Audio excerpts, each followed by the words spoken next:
एका बाईच्या लग्नाला 17 वर्ष झाले होते, परंतु तिला अजून मूलबाळ होत नव्हतं.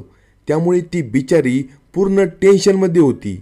एका बाजूला तिच्या घरातील सासू सासरे तिला टोमणे मारत होते, तर दुसऱ्या बाजूला ती जर घरातून बाहेर पडली तर गावातील लोक देखील तिला वांजोटी म्हणून टोमणे मारत म्हणायचे की हिला घरात तरी कशाला ठेवलं असेल. काही बाया म्हणायच्या की हिला मंदिरात नाही जाऊन दिलं पाहिजे, ही बाई कपाळकरंटी आहे. एवढेच कमी म्हणून की काय, त्या महिलेचे नातेवाईक देखील तिला टोमणे मारत होते. नातेवाईक म्हणायचे हिच्यामध्येच काहीतरी प्रॉब्लेम आहे, हिच्यामध्येच काहीतरी गडबड आहे.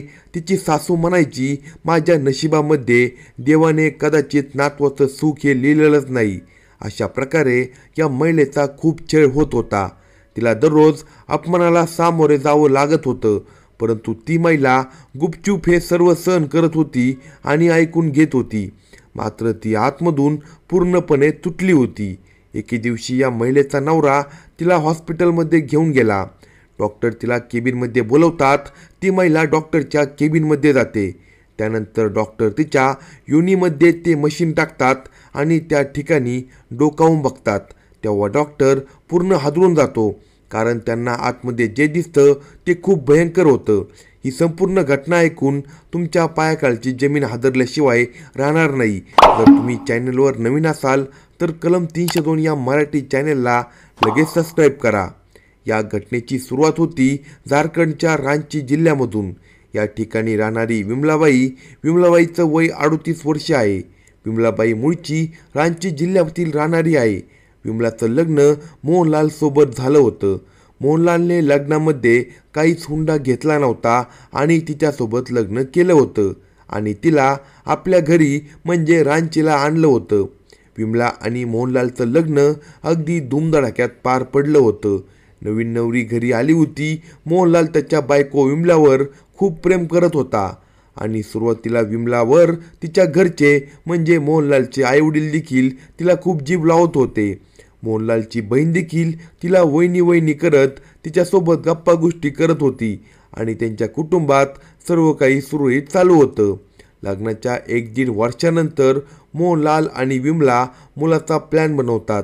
दोघेही विचार करतात की आता आपल्याला एखादं मूल जन्माला आलं तर काही हरकत नाही, कारण जास्त लेट होऊन पण उपयोग नसतो. आता आपलं मापात वय आहे, या वयात जर मूल झालं तर सर्व काही सुरळीत होऊन जाईल, सर्व व्यवस्थित होऊन जाईल.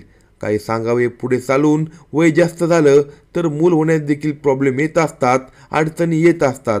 अशा प्रकारे मोहनलाल आणि विमला दोघे ठरवतात की एखाद्या मुलाला जन्म द्यायचा आणि त्यानंतर मोहनलाल आणि विमलामध्ये दर दुसऱ्या-तिसऱ्या दिवशी शरीर संबंध बनू लागतात.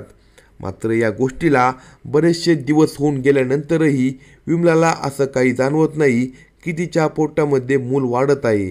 तेव्हा विमलाच्या हे लक्षात येतं. तेव्हा ती मोहनलालला म्हणते. तेव्हा मोहनलाल विमलाला म्हणतो, एवढं टेन्शन घेऊ नको, आपण हॉस्पिटलमध्ये जाऊ, तिथे डॉक्टरांचा सल्ला घेऊ, डॉक्टरांच्या सल्ल्यानुसार गोळ्या औषधं घेऊ आणि आपला हा प्रॉब्लेम क्लिअर होऊन जाईल, आपल्याला मूल होऊन जाईल. आणि अशा प्रकारे विमला आणि मोहनलाल डॉक्टरांची भेट घेतात. त्या ठिकाणी ट्रीटमेंट केली जाते, अल्ट्रासाऊंड केली जाते. विमलावर ट्रीटमेंट चालू करण्यात येते आणि अनेक दिवस ही ट्रीटमेंट चालू असते. 1 वर्ष होऊन जातं, मात्र विमला काही केल्या प्रेग्नंट राहत नाही. त्यानंतर मोहनलाल विमलाला वेगवेगळ्या डॉक्टरांकडे घेऊन जाऊ लागतो. वेगवेगळ्या डॉक्टरांकडून वेगवेगळ्या ट्रीटमेंट करण्यात येते, वेगवेगळा इलाज करण्यात येतो. मात्र तरीही विमलाला दिवस जात नव्हते. विमला प्रेग्नंट होत नव्हती. आता यांच्या लग्नाला देखील अनेक वर्ष झाले होते. दवाखान्यामध्ये भरपूर पैसा खर्च झाला होता, मात्र यांना समाधान मिळाले नव्हते. त्यामुळे मोहनलालच्या घरचे देखील आता विमलाला टोमणे मारू लागले होते. मोहनलालची आई विमलाला म्हणू लागली होती की तू जेव्हापासून आमच्या घरी आली तेव्हापासूनच आमच्या घरात अपशकुन घडत आहे. मोहनलालची बहीण मोहनलालला म्हणत होती की कदाचित या वहिनीला मूल होणारच नाही, ती वांजोटी आहे, अपशकुनी आहे, ती मुलाला जन्म देऊ शकतच नाही. त्यामुळे दादा, तू दुसरं लग्न करून घे, हिला घटस्फोट देऊन टाक, ही काही कामाची नाही. विमला हे सर्व ऐकत होती आणि रडत होती. ती शांतपणे ऐकत होती, कोणालाही उत्तर देत नव्हती, कारण उत्तर देण्यासाठी तिच्याकडे काहीही नव्हतं. तेव्हा ट्रीटमेंटमध्ये भरपूर खर्च झाला होता, त्यामुळे ती स्वतःला दोषी समजत होती आणि घरच्यांचं गुपचूप बोलणं ऐकून घेत होती. घरचे इकडे टोमणे मारत होते आणि हेच कमी होतं तर ती घराबाहेर पडल्यानंतर बाहेरचे देखील तिच्याकडे बघून नाक मुरडत होते. बाहेरचे लोक म्हणायचे, हिला मंदिरात जाऊ दिलं नाही पाहिजे, ही अपशकुनी स्त्री आहे, ही काही कामाची नाही, जी स्त्री मुलाला जन्म देऊ शकत नाही ती स्त्री काही कामाची नसते. हे सर्व पाहून विमलाला आता सहन करावं लागत होतं. आता मोहनलालच्या घरचे मोहनलालला फोर्स करू लागले की तू विमलाला सोडून दे, तिला घटस्फोट देऊन टाक आणि दुसरं लग्न करून घे, म्हणजे जेणेकरून आम्हाला नातवाचं तोंड बघायला मिळेल. मात्र मोहनलाल घरच्यांचं ऐकायला तयार नव्हता. मोहनलाल त्याच्या बायकोवरती म्हणजे विमलावरती खूप प्रेम करत असतो आणि मोहनलाल काही केल्या घरच्यांचं ऐकत नाही. म्हणून मोहनलालच्या घरचे एके दिवशी मोहनलालला आणि विमलाला घरातून बाहेर हाकलून देतात. मोहनलाल विमलाला हात धरून पटणाला जातो आणि पटणामध्ये एक 1 RK रूम भाड्याने घेऊन त्या ठिकाणी तो राहू लागतो आणि तिथूनच तो त्याच्या कामावरती जात असतो. मोहनलाल एका प्रायव्हेट कंपनीमध्ये काम करत असतो. मात्र ही जी विमला होती ती विमला तेथे पटणाला भाड्याच्या रूममध्ये म्हणजे 10 बाय 10च्या रूममध्ये राहत होती. जेव्हा ही पूर्णपणे एकटी पडली होती, तिला कोणाचाही आधार नव्हता, तिला कुणीही चांगलं म्हणत नव्हतं, तिला नातेवाईक कधी प्रेमाने बोलत नव्हते. हे तर काहीच नाही, तिचे आईवडील देखील तिच्यासोबत चांगले बोलत नव्हते. आता तेथे गेल्यानंतर देखील विमला नेहमी देवाच्या फोटोसमोर हात जोडून बसलेली असायची. देवाला प्रार्थना करत राहायची की मला मूल होऊ दे. याच दरम्यान ती अनेक बाबा भक्तांकडे गेली होती, मात्र तिला समाधान मिळत नव्हतं. तिनं अनेक वेगवेगळ्या डॉक्टरांकडे विलास केला होता, तरी देखील तिचा फायदा झाला नव्हता. उलट वेगवेगळ्या डॉक्टरची वेगवेगळी फीस देता देता त्यांचे नाके नऊ आले होते. आता त्यांना खाण्यापिण्याच्या पैशांसाठी देखील तंगी आली होती. एक दिवस मोहनलाल त्याच्या कंपनीमध्ये काम करत असताना त्याला त्याचा मित्र लखन भेटतो आणि त्या लखनला हा मोहनलाल म्हणतो की आम्ही खूप त्रस्त आहोत, दुःखी आहोत, आम्हाला आमच्या घरच्यांनी घराबाहेर काढून दिलं आहे, आम्हाला आता खाण्यापिण्यासाठी देखील पैसे उरत नाही, आमचे भरपूर पैसे या ट्रीटमेंटमध्ये गेले, दवाखान्यामध्ये गेले, तेव्हा तू तरी आमची काहीतरी मदत कर. मोहनलालचा मित्र लखन म्हणतो, नक्की प्रॉब्लेम काय आहे मला सविस्तर सांग. तेव्हा मोहनलाल त्याच्या मित्र लखनला सांगू लागतो, तुझ्या वहिनीला दिवस राहत नाही, ती प्रेग्नंट होत नाही, आम्ही अनेक ठिकाणी ट्रीटमेंट केली आहे, मात्र काही उपयोग झाला नाही. आता आमचा पैसा देखील संपला आहे आणि आम्ही निराश झालो आहोत. मात्र त्यावेळी मोहनलालचा तो मित्र असतो लखन, तो लखन त्याला सांगतो, येथे पटणामध्ये एक मोठे IVF सेंटर आहे, तेथील डॉक्टर खूप चांगले आहे. त्या डॉक्टरने आजपर्यंत जी केस हातात घेतली, त्या स्त्रीची ट्रीटमेंट केली, त्या स्त्रीला समाधान मिळाले आहे. कोणतीही ट्रीटमेंट त्या ठिकाणी फेल गेलेली नाही. लखन म्हणतो, माझी स्वतःची वहिनी 2 वर्षापासून प्रेग्नंट राहत नव्हती. जसं वहिनीचा विलास त्या ठिकाणी सुरू केला आणि काही महिन्यातच त्या ठिकाणी वहिनी प्रेग्नंट राहिली.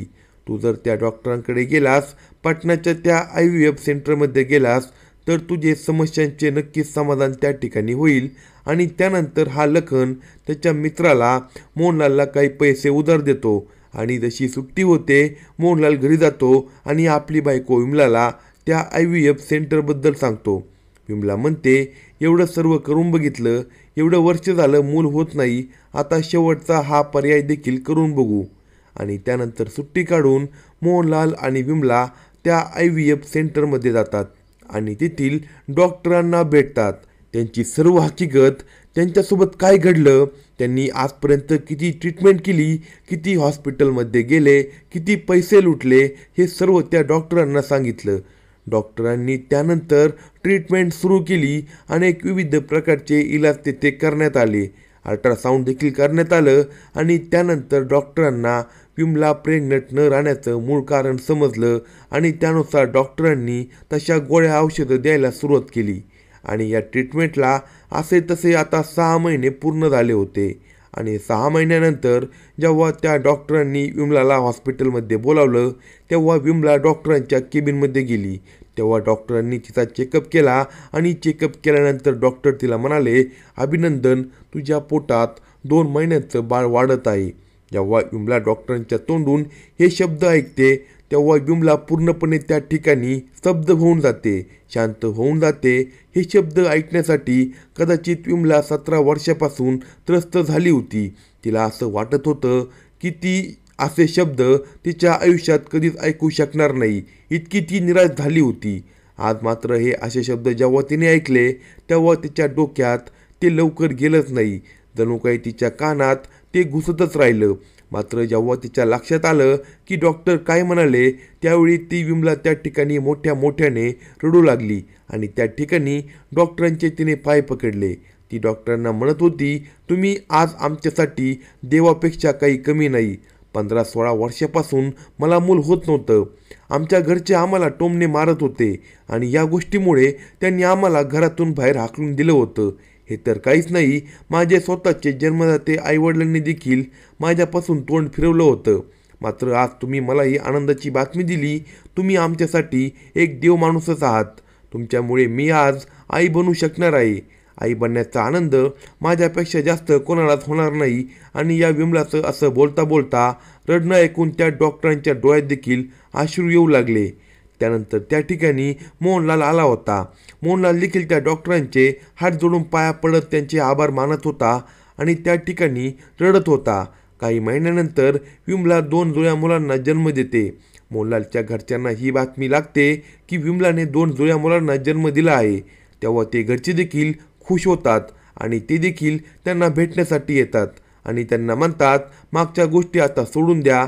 जे लोक विमलाला टोमणे मारत होते ते लोक देखील तिचं अभिनंदन करण्यासाठी येतात. जे लोक विमलाला वांजोटी म्हणत होते तेच लोक आता विमलासोबत गोड गोड बोलू लागतात.